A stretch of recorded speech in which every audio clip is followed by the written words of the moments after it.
Voici Mademoiselle Mamba. Elle dirige une entreprise qui fonctionne plutôt bien. Mais Mademoiselle Mamba a un problème. Elle a besoin de très rapidement renforcer son équipe de salariés. Mademoiselle Mamba recherche quelqu'un capable de murmurer à l'oreille des chevaux. Le fait est que cette compétence n'existe que peu, voire pas du tout, sur le marché du travail. Mademoiselle Mamba a posté des offres d'emploi sur différents sites, mais aucun candidat ne semble avoir le profil adéquat. Quant aux formations initiales, elles sont beaucoup trop longues pour avoir quelqu'un d'opérationnel rapidement. Mais alors, pourquoi ne pas former un salarié de l'entreprise? Monsieur Bouli, par exemple. Il connaît bien l'entreprise, il maîtrise parfaitement son poste, et lors de son dernier entretien professionnel, il a fait savoir qu'il voudrait évoluer vers de nouvelles activités. C'est décidé.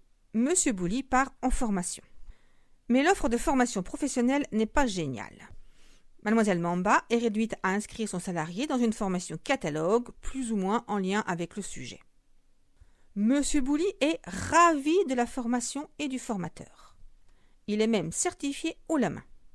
Il est certifié, oui, mais n'empêche que de retour sur le terrain, il n'est pas vraiment compétent. Confirmation de la théorie des 5 C. C'est con, mais c'est comme ça. Mais Mademoiselle Mamba croit en Monsieur Bouli et veut absolument qu'il monte en compétence. Elle l'inscrit à un MOOC. Cette fois, Monsieur Bouli n'est pas certifié, mais il est très satisfait de la formation, comme 90% des apprenants qui ne vont jamais au bout d'un MOOC. Reconfirmation des 5 C. C'est... Bon, je n'insiste pas. Mais tout ça, c'était avant. Parce que maintenant, il y a l'AFEST. AFEST pour action de formation en situation de travail. Attention, il ne s'agit aucunement d'une formation sur le tas.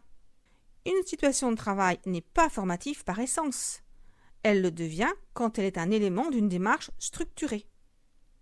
Justement, comme les 3 phases de l'AFEST qui comprend une analyse du travail, ou plus précisément une analyse des activités clés pour lesquelles le salarié doit acquérir ou développer des compétences spécifiques liées à la réalité du métier et à l'environnement de l'entreprise.